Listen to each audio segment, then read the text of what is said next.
Ya, Anda kembali menyaksikan debat pertama calon presiden 2024.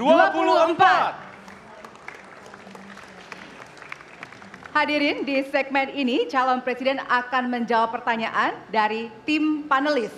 Selain menjawab pertanyaan, masing-masing calon presiden juga diberikan kesempatan untuk saling menanggapi. Ya, tim panelis tentunya telah menyiapkan sejumlah pertanyaan dan menjaga kerahasiaannya. Untuk memastikan debat ini berlangsung secara adil, 3 pertanyaan dari masing-masing subtema akan diundi di hadapan Anda. Dan untuk itu, berkenan kami mengundang seluruh calon presiden untuk menuju ke panggung utama dan sesuai dengan posisi masing-masing. Kami persilakan kepada para calon presiden untuk menempati tempat yang telah disesuaikan.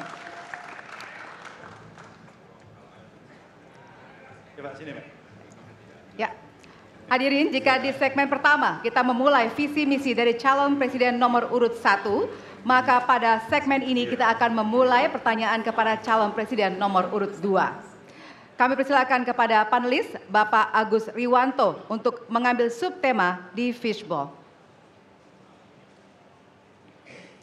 Kami persilakan Pak Agus. Silakan diperlihatkan kepada kita semua tema yang terdapat di dalam bola. First one is... Temanya adalah, diperlihatkan kepada moderator. Is human rights. HAM. Baik, kita catat tema pertama adalah HAM. Baik, kami persilakan selanjutnya kepada panelis Bapak Ahmad Taufan Damadik untuk bisa mengambil pertanyaan dari fishbowl. And the second topic. Bolanya bisa ditunjukkan, Pak? Oke. Yeah. Huruf A, artinya itu adalah amplop A untuk hak asasi manusia. Baik, pertanyaan hanya akan dibacakan 1 kali. Pertanyaan untuk calon presiden nomor urut 2 adalah tema HAM, huruf A. For Prabowo Subianto. Saya akan buka amplopnya Bapak Ibu sekalian, masih disegel.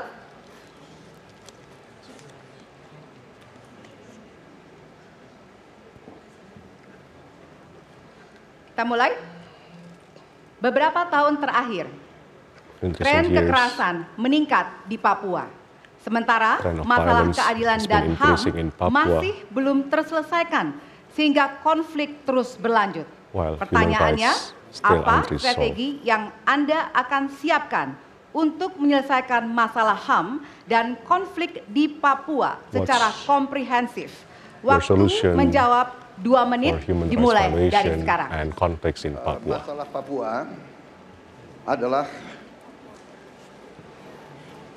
rumit karena di situ terjadi suatu gerakan separatisme.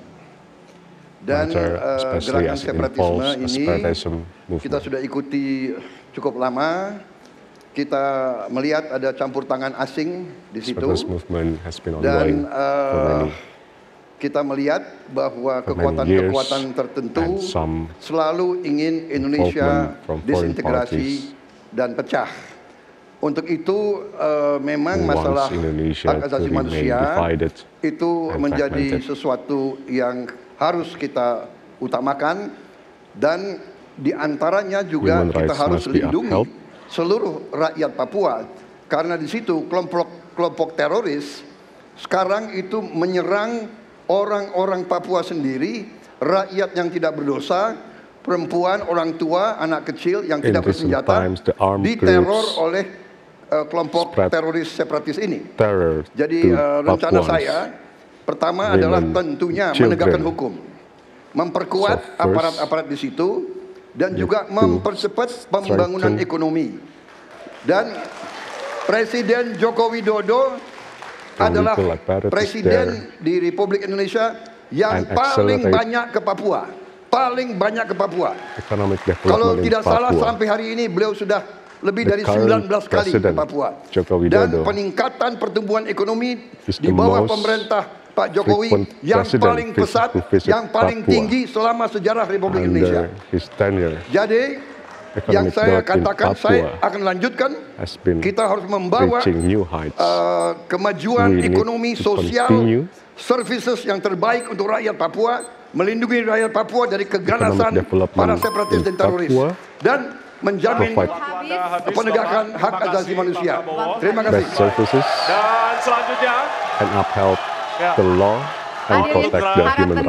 kita lanjutkan. Baik, kami persilakan kepada calon presiden nomor urut 3 untuk menanggapi jawaban dari calon presiden nomor urut 2. Waktu Anda 1 menit, Bapak, dimulai dari sekarang.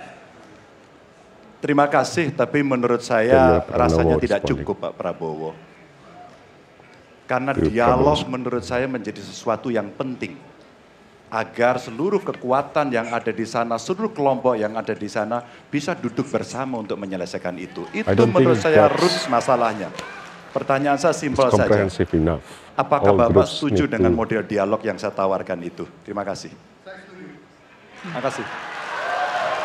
Come together. Baik. Jadi, in dialogue. Bapak Prabowo, kita tahan dulu. Saya mau jawab. Waktunya Bapak merespon nanti setelah mendengarkan jawaban ataupun tanggapan dari paslon nomor 1. Atau terima kasih atas pengertiannya. Harap tenang, harap tenang, harap tenang hadirin, kita akan lanjutkan. Baik, selanjutnya kita akan lanjutkan dengan mempersilakan calon presiden nomor urut 1 untuk menanggapi jawaban calon presiden nomor urut 2. Waktunya 1 menit dari sekarang. Masalahnya bukan kekerasan. Karena ketika bicara kekerasan di Jakarta aja ada 3 pandangan. Ada yang menganggap ini terorisme, ada yang menganggap ini separatisme, ada yang menganggap ini kriminal. Di kita aja di Jakarta ada perbedaan pandangan. Apa masalah utamanya? Masalah utamanya adalah tiadanya keadilan di tanah Papua. Itu masalah utama. Oke? Jadi tujuannya bukan semata-mata tentang mentiadakan kekerasan. Karena damai itu bukan tiada kekerasan, damai itu ada keadilan. Itu prinsip utamanya. Nah, jadi caranya bagaimana? 1, atas semua peristiwa pelanggaran HAM yang terjadi, dilakukan tindakan penyelesaian hingga tuntas. Yang kedua, mencegah terjadinya pengulangan dengan memastikan semua yang bekerja di Papua memahami bahwa yang harus dihadirkan bukan tidak ada kekerasan, tapi keadilan. Yang ketiga, melakukan dialog dengan semua secara partisipatif. Terima kasih. Baik, terima kasih. Terima kasih. Dan selanjutnya kami persilakan kembali kepada calon presiden nomor urut 2 untuk merespon tanggapan dari kedua calon presiden lainnya, dan waktu Anda 1 menit, Bapak, dimulai dari sekarang. Benar, saya sangat setuju. Kita harus ada pendekatan dialog. Benar, ya. Dan saya juga setuju. I agree. Harus. Tunggu dulu, aku mau jawab. Multi-stakeholder dialogue.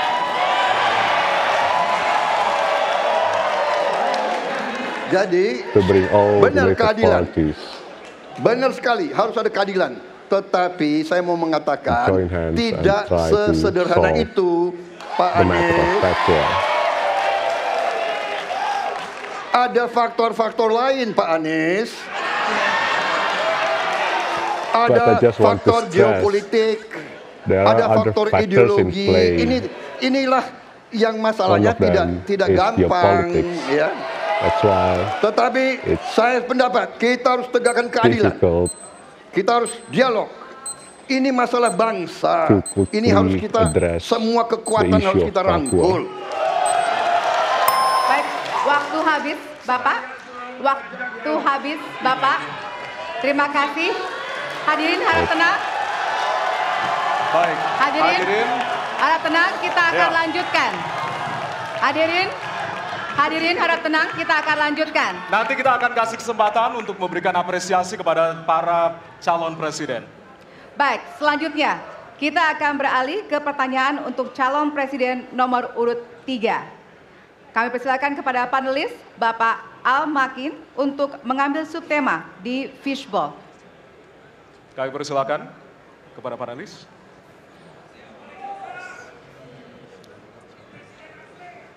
Ya, dibuka terlebih dahulu, Pak.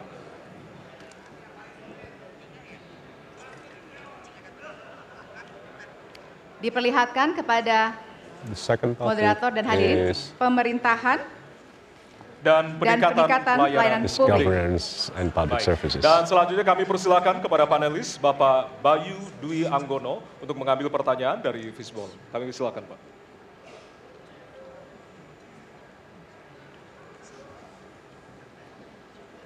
Bisa ditunjukkan amplop C. Amplop C untuk pemerintahan dan peningkatan pelayanan publik. Baik, untuk calon presiden nomor urut 3, pertanyaannya adalah tema pemerintahan dan peningkatan pelayanan publik, pertanyaan dari huruf C. Kita lihat bersama, Bapak Ibu sekalian, amplop juga masih disegel. Kita akan buka.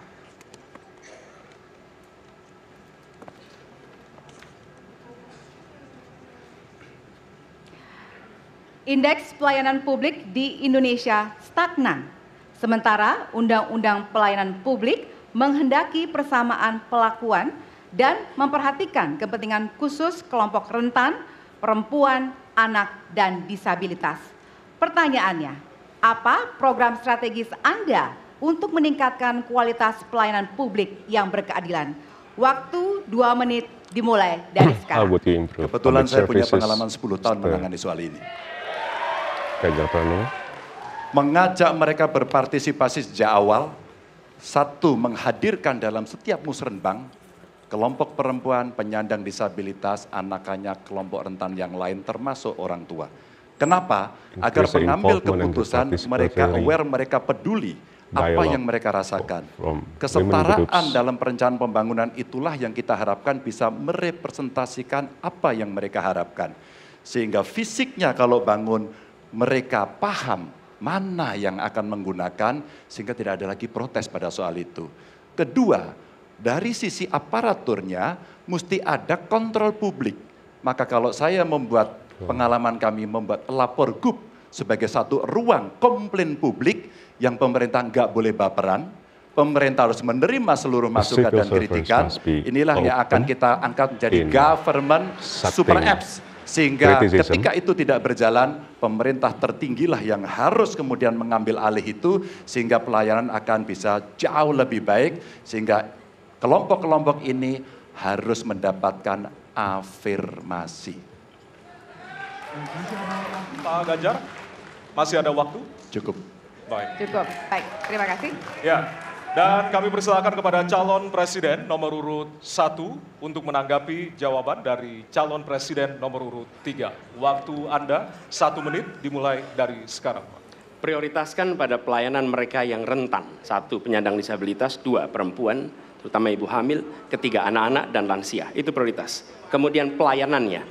Buatkan pelayanan yang transparan dan terukur. Pelayanan pemerintah itu tidak ada yang baru. Semua yang dilayani pemerintah itu hal yang berulang. Jadi kalau disebut masalah itu pasti pernah terjadi sebelumnya. Pasti berulang. Lalu apa yang dikerjakan?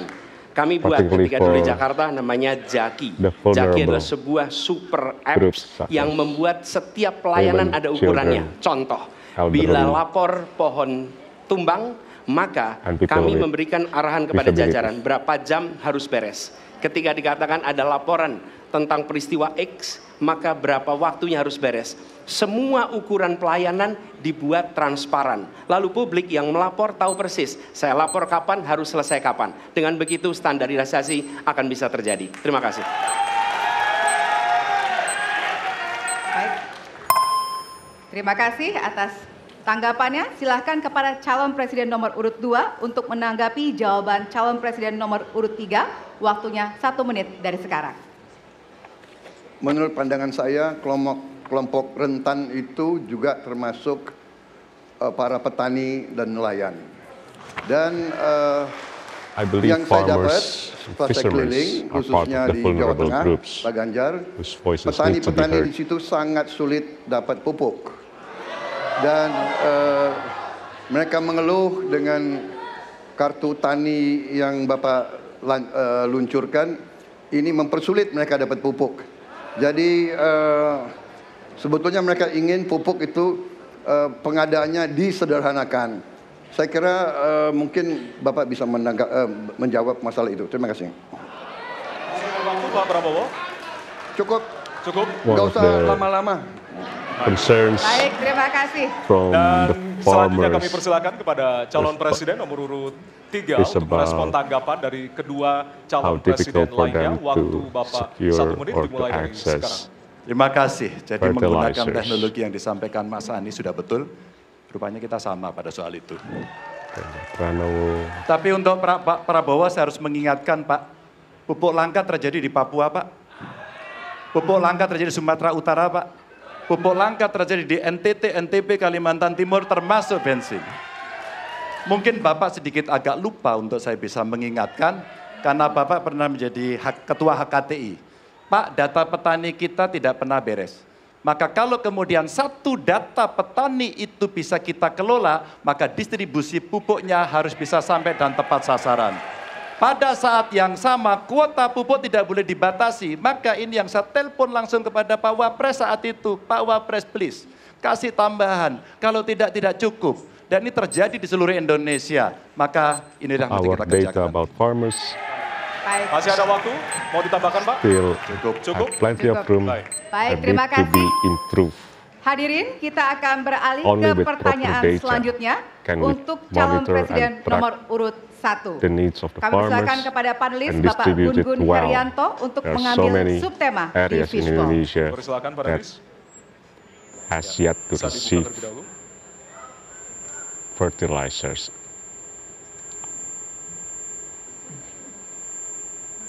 Tema ketiga adalah penanganan disinformasi dan kerukunan warga. Baik, kami persilakan Third topic. untuk selanjutnya kepada panelis Related Bapak to Hairul Fahmi untuk disinformation. mengambil pertanyaan di Fishbowl.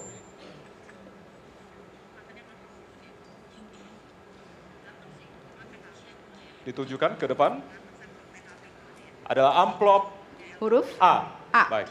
Amplop A untuk penanganan disinformasi dan kerukunan warga. Baik, pertanyaan untuk calon presiden nomor urut 1 adalah tema penanganan disinformasi dan kerukunan warga, huruf A. Kita lihat bersama, masih disegel, kita akan buka bersama.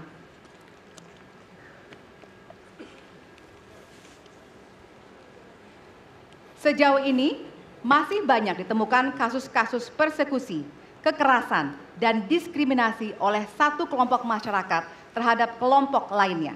Pertanyaannya, apa kebijakan Anda untuk melindungi warga negara dan memperkuat toleransi dalam masyarakat Indonesia How yang to protect majemuk? the citizens Waktunya against persecution. 2 menit dimulai dari sekarang.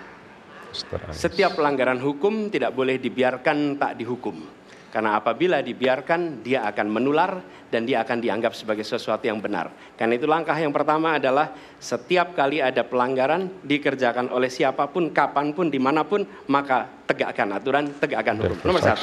Oke. Yang kedua, ketika kita berbicara kerukunan, maka kita harus melakukan usaha berkomunikasi dengan semua. Negara tidak boleh memusuhi salah satu unsur yang ada di masyarakat. Boleh. Negara adalah penyelenggara yang harus menjangkau semua.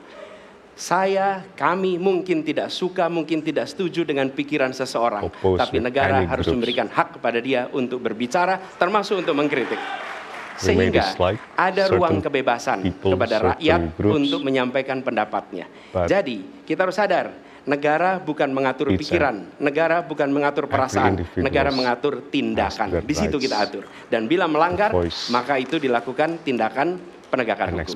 Lalu ketika sampai kepada usaha untuk menjangkau semua, pasti komunikasi dilakukan. Tapi selalu saja ada peristiwa pelanggaran, ada peristiwa kekerasan, dan seringkali rakyat tak tahu kemana harus melaporkan.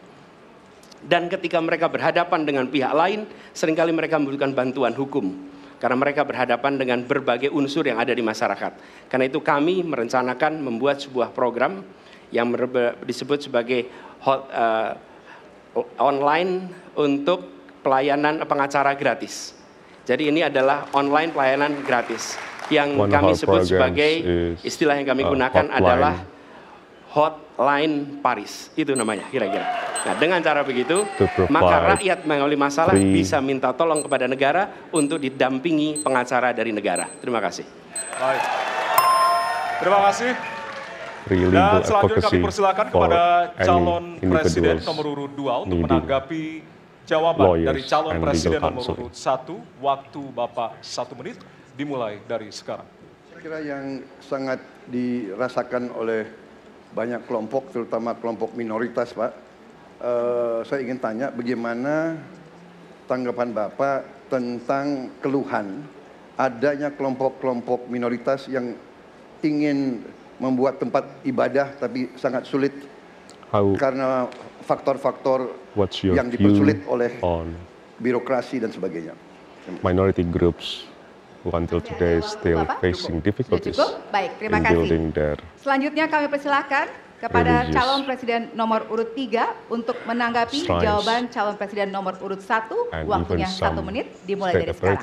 Ada yang lebih penting saya kira meskipun seluruh proses memang harus dilalui. Penegakan hukumnya, menghukum yang bersalah, dan aparat hukum tidak boleh ragu pada soal itu. Tapi ketika kemudian kita kembalikan pada persoalan yang potensial muncul, itulah kenapa Pak Mahfud kemarin di Sabang berbicara dengan banyak tokoh agama. Agar di samping pendidikan agama, mereka memberikan juga pendidikan budi pekerti. Agar kemudian dia bisa mengerti sejak awal bagaimana berbeda dalam suku, agama, golongan, sehingga mereka akan bisa bareng-bareng memahami. FKUB, tokoh masyarakat semua dilibatkan dalam proses keseharian dalam pengambilan keputusan. Kalau itu bisa terjadi, rasa-rasanya bangsa ini akan membangun harkat dan martabatnya karena kita memang berbeda, tapi kita dipersatukan. Masih ada waktu, Bapak? Cukup. Ya. Dan selanjutnya, kami persilakan kepada calon presiden nomor urut 1 untuk merespon tanggapan dari kedua calon presiden lainnya, dan waktu Bapak 1 menit dimulai dari sekarang. Terima kasih. Pak Prabowo, perlu kami sampaikan bahwa ketika kami bertugas di Jakarta, maka ada begitu banyak izin-izin gereja yang mandek 30 tahun, 40 tahun, dan tuntas dibereskan. Antrian yang amat panjang, yang tidak pernah selesai. Dan kemudian banyak kelompok agama dari mulai Buddha, Hindu, Kristen yang mengalami kesulitan mendirikan tempat ibadah, mereka menerima izin tempat ibadah dan mereka bisa beribadah dengan baik. Dan kalau boleh saya laporkan, dalam sejarah Gubernur Jakarta yang paling banyak memberikan izin rumah ibadah adalah Gubernur Anies Baswedan. Termasuk ketika umat Islam mau mendirikan masjid dan tidak bisa mendapat izinnya, saya bicara. Ketika umat Kristen mau mendirikan gereja tidak bisa mendapatkan izin dari masyarakat, saya bicara. Dan semuanya akhirnya mendapatkan izin untuk bisa beribadah. Terima kasih. Sudah cukup, Bapak? Masih ada waktu? Cukup ya? Baik, terima kasih. Kita berikan tepuk tangan buat calon presiden 2024. Kami persilakan kepada Bapak-Bapak untuk kembali ke tempat. Kami persilakan Bapak untuk kembali ke tempat. Ya. Kita masih ada beberapa segmen dan juga beberapa subtema yang tentunya nanti kita akan bahas di segmen-segmen berikutnya. Dan tentunya kami akan masuk ke bagian debat yang lebih hangat dengan tentunya saling menanggapi antara pasangan calon presiden satu dengan yang lainnya. Baiklah, untuk itu tetaplah bersama kami di debat pertama calon presiden 2024.